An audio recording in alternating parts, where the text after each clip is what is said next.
वीर राजा सोनारा भील की धरती पर और उसके बाद सोनारा भील की धरती समंदर जिला के अंदर पधारे हुए अलग अलग ब्लॉकों से, अलग अलग पालों से, अलग अलग इलाकों से पधारे हुए तमाम युवा वडील, बुजुर्ग, माता बहनों और मेरे सभी संघर्षरत क्रांतिकारी साथियों को विश्व आदिवासी दिवस पर हार्दिक शुभकामनाएं और जोहार करता हूं आप सभी साथियों को।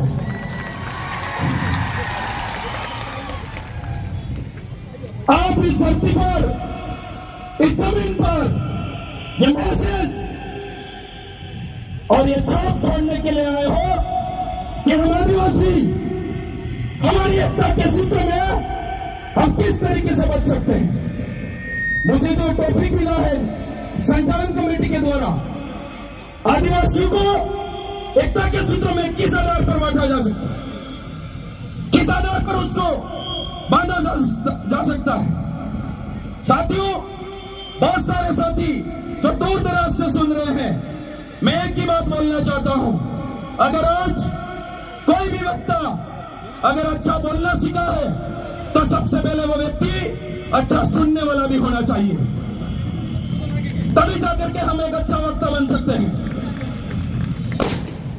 और हमारे जो विचारधारा को लेकर के हम जो आज इस इलाके के अंदर चल रहे हैं, आदिवासियों को किस आधार पर हम एकता के सूत्र में बांध सकते हैं। साथियों, सबसे पहले हमारा समाज को सांस्कृतिक आधार पर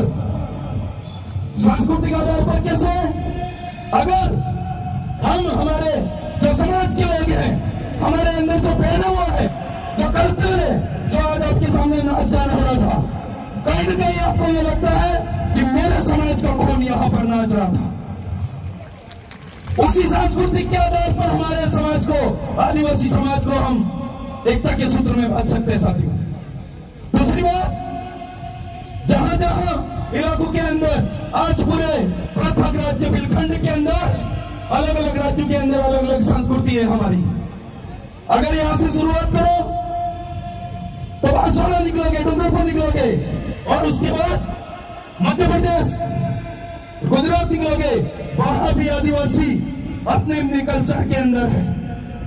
पंजाब, हमारे समाज को आज अलग अलग फिर आदिवासियों द्वारा वस्त्र धारण करवा करके हमारी संस्कृति को विलुप्त कर दिया। साथियों, इसलिए मैं आप सभी साथियों से, बुद्धिजीवी साथियों से आह्वान करना चाहता हूं कि अपनी जो वेशभूषा है, अपनी जो संस्कृति है, उसको जिंदा रखिए। यह आपका खुद की जिम्मेदारी है सर।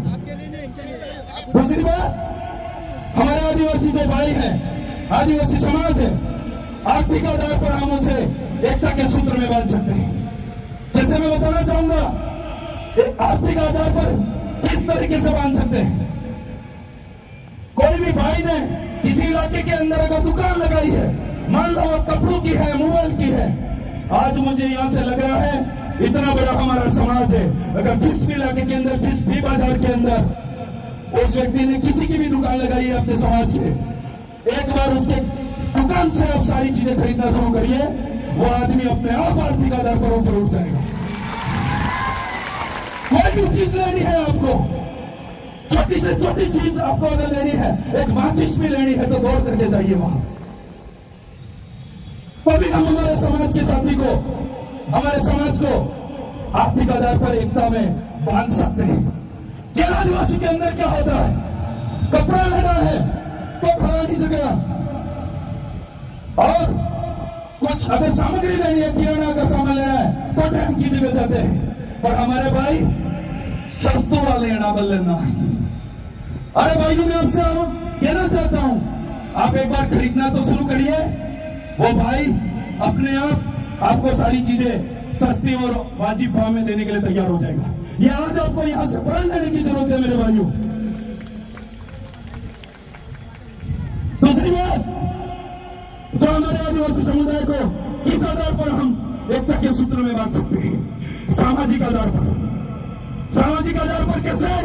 आज यहां पर पधारे हुए अलग अलग मैं नाम दे लेना चाहूंगा, मेरा टॉपिक नहीं है, पर अलग अलग संगठन, अलग अलग पार्टियों से पधारे हुए हैं। पर मैं सबसे पहले आपको बता देना चाहता हूं कि यहां पर सबसे पहले आप इसलिए आए हो कि आप सबसे पहले अपने माँ बाप के आदिवासी समुदाय का खून हो, इसलिए यहां पे आए हो। आपको यहां से एक मैसेज लेकर के जाना है, एक दिमाग के अंदर थॉट लेकर के जाना है। जिस भी गली, जिस भी मोहल्ले और जहां पर भी खड़ा रहूंगा, मेरे समाज की सामाजिक एकता कायम करने के लिए बात करूंगा। ये प्रण लेकर के आपको जाना पड़ेगा साथियों। सामाजिक एकता कैसे हो सकती है? आदिवासी परिवार के नाम की एक विचारधारा चल रही है, जिसके ऊपर कहीं मंच नहीं होता है, कोई मुख्य अतिथि, विशिष्ट अतिथि नहीं होता है। जाजम मतलब जाजम की व्यवस्था होती है, और वहां से तय की गई बातें हमारे आगे तक जाती है। और आपको पता भी होगा, हमारी यहाँ जाजम की तय बातें तय करके हम उनको कहां कहां भेज सकते हैं, जो आप समझ सकते हैं। और पूरा इलाका गूंज रहा है व्यक्ति की वजह से। तो सामाजिक आधार पर हमें एकता के सूत्र में बंधना पड़ेगा। आज जिस तरीके से आर्थिक मान करके अगर आप बैठे हो, शांत दिमाग से बैठे हो, आपके अंदर रोंगटे खड़े हो रहे होंगे, और कई सारे लोग प्यार भी देख रहे होंगे, वाकई में हमारा समाज इतना बड़ा है क्या? अरे साथियों, ये समाज इतना ही बड़ा नहीं है। ये समाज कभी आह्वान करना उस व्यक्ति के द्वारा, जब कभी सबसे ज्यादा दुनिया में चलने वाली चीज क्या है? फास्ट, हल्के में 5G, 3G, 4G नेटवर्क है कि नहीं है? पर जब आदिवासी सामाजिक आधार पर इकट्ठा होता है, मैं तो उनसे कहना चाहता हूं, 5G, 2G, 3G वालों से, आप 10G या 50G भी लगा दोगे, जहां आदिवासी इकट्ठा होगा वहां एक होकर के रहेगा। ये क्या करके जाना चाहता हूं आज से आपको। अगर आपको देखना है उदाहरण आदर्श व्यक्ति के नाम से, मैं आज एक बात बोलना चाहता हूं। जिस समय उस आदर्श व्यक्ति का अगर नाम लो, तो आपके दिल से तालियां बजनी चाहिए साथियों। आदर्श व्यक्ति पूरे विश्व का, पूरे ब्रह्मांड को एक सामाजिक एकता कायम करने के लिए दिन रात काम करा है। उस आदर्श गुरु को, हमारे माननीय आदर्श गुरु मोहनलाल जी परमार को यहाँ से मैं नमन करना चाहता हूँ साथियों। उस व्यक्ति की वजह से कई सारे लोगों की तो नीचे से तलवे हिल रहे हैं, पैरों तले जमीन खिसक रही है। इसीलिए कुछ एक लोग मानगढ़ भी आए हुए हैं कि मानगढ़ खिसका तो नहीं है, आपसे तो कुछ नहीं, एक पत्थर भी हिलने वाला नहीं है वहां। पर जिस दिन आदर्श गुरु मोहनलाल जी परमार का अगर आह्वान होगा दोबारा, अब की बार तो शायद तक 20 किलोमीटर जाम लगा था, ये कह सकते हैं अब की बार 50 किलोमीटर तक चारों ओर से जाम रहेगा, ये हम कह सकते हैं। इस आधार पर हम हमारी सामाजिक एकता को कायम कर सकते हैं साथियों। और हमारे सामाजिक एकता कायम करने के लिए हमें एक मंच पर एक बैनर के नीचे एक झंडे के नीचे आना पड़ेगा, तो हमारे पूर्वों की विरासत है। अगर आप आज यहाँ पर पधारे हुए भारत देश के सम्मान करने वाले लोग हैं, उनका भी आज यहाँ सम्मान किया जा रहा है। पूरे विश्व में जहाँ विश्व आदिवासी दिवस घोषित हुआ था, उसका भी झंडा लगा हुआ है। और जो हमारे पृथक राज्य पूर्वों की जो मांग है, बिलखंड बिल प्रदेश, उसका भी हमारा बान बान शान लगी हुई है। उसके अलावा जिस वजह से आज आदिवासी बच करके एक मंच पर आ रहा है, एक जाजम पर आ रहा है, वो तीनों ध्वजा लगी हुई है। हम वो लोग प्रगति पूजक किसी के साथ भेदभाव नहीं करते, इसको पूछते उसको पूछते, ये चीजें नहीं करते सब। इसलिए मैं आप सभी साथियों से आह्वान करना चाहता हूं, इस मंच के माध्यम से, इस जाजम के माध्यम से यह कहना चाहता हूं कि आप साथियों को यहां से जाने के बाद में एक प्रण लेना है। आज के बाद अगर 2 रोटी आपके घर के अंदर खा रहे हो, तो सुबह से लेकर के शाम होती है, उससे पहले 2 आदमियों को, 2 किसी भी व्यक्ति को अपने विचारधारा के बारे में जरूर डिस्कस करोगे, जरूर बताओगे। ये प्रण आप लेकर के जाना चाहते हो, तो हमारी सामाजिक एकता कायम हो सकती है। साथियों, मैं एक बार आपसे विश्वास लेना चाहता हूं, मीडिया के भाई भी हैं, कौन कौन ये काम माता बहनों से निवेदन है जाकर के करना चाहता है, एक बार हाथ खड़ा करके बता सकते हैं। जो हमारे पूर्वों का अधूरा सपना है, अगर वो काम हम यहाँ से बैठे हुए हर एक लीडर अगर कर देगा, वो दिन दूर नहीं है जिस दिन हम हमारा अलग पृथक राज्य बना देंगे।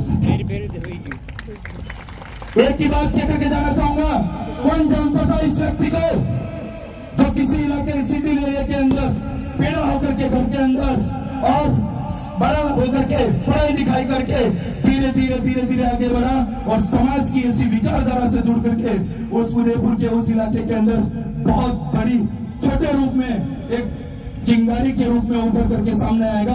कौन जानता था उस व्यक्ति को जो पूरे उदयपुर के अंदर आग लगा के रख देगा? उस व्यक्ति का नाम है मन्नारे जगदीश भाई पांडव के लोग तालियां होनी चाहिए। कौन जानता था उस व्यक्ति को जिस व्यक्ति में किसी राज्य के अंदर पढ़ करके और 25 साल की उम्र में 20 साल की उम्र में संघर्ष करना शुरू किया और 25 साल की उम्र में अपने आप को आपके आदिवासी के नाम पर अपने आप को खत्म कर दिया। कौन जानता था उस व्यक्ति को जिसका नाम आज जाकर के हम लोग भगवान बिरसा मुंडा के नाम से जानते हैं? कौन जानता था उस व्यक्ति को? नहीं पता था। मैं ये बातें क्यों कह रहा हूं? क्योंकि आपके अंदर बैठा हुआ हर एक व्यक्ति बिरसा मुंडा हो सकता है, कंटे मामा हो सकता है, वीरवाला कालीबाई हो सकती है, और अपने अंदर से जगाओ हर एक के अंदर भंवरलाल परमार भी निकल सकता है। मैं यहाँ से कहना चाहता हूँ, कौन जानता था उस व्यक्ति को जिस व्यक्ति ने कुछ समय पहले अपने कर्मचारी नौकरी को दांव पे लगा करके समाज का झंडा ग्रहण किया अलग अलग जगह जाकर के, और आज उसको सोलंबर ही नहीं, संभाग ही नहीं, राजस्थान ही नहीं, भारत ही नहीं, पूरा विश्व और ब्रह्मांड आदर्श गुरु भंवरलाल परमार के नाम से जानता है। साथियों, तो धन्यवाद। मुझे मेरी चिट्ठी मिल गई है, मुझे वापस जाना होगा, पर एक बात जाते जाते कह करके जाना चाहता हूं। आप लोगों के अंदर आग तो लग रही होगी, पर एक आग के साथ साथ एक बात बोल करके जाना। कभी भी समाज का काम करते हुए बहुत सारी तकलीफें आएगी, बहुत सारे लोग हर कुछ सुनाएंगे, पर मैं उस समय आप लोग ये सोचना, ना संघर्ष ना तकलीफ तो क्या मजा है जीने में, ना संघर्ष ना तकलीफ तो क्या मजा जीने में। अच्छे तूफान थम जाते हैं जब साला आग लगी हो सीने में, आग लगी हो सीने में। धन्यवाद। जय जोहार, जय आदिवासी। बोलना तो बहुत कुछ चाहता हूं, क्योंकि कहना नहीं चाहूंगा, पर थोड़ा सा ऊपर नीचे हो रहा है